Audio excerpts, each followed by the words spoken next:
Tired of slow bank transfers and fiddling with account numbers?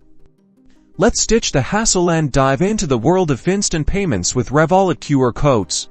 First, open your Revolut app, make sure you're logged in and on the main dashboard. This is where all your Revolut magic happens. Now, look at the bottom navigation bar, you'll see a hub icon.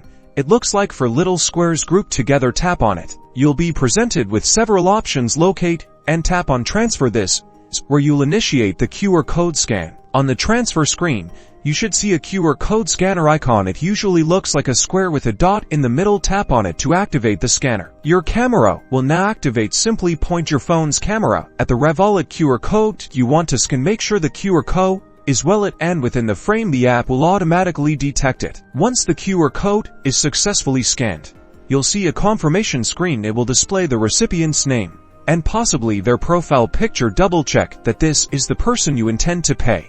Enter the amount you wish to send in the payment amount field. You can also add a note or a description for the transaction if you'd like. Finally, review all the details one last time and tap the send or pay button. Congratulations, you've just made a payment using a Revolut QR code. It's that easy.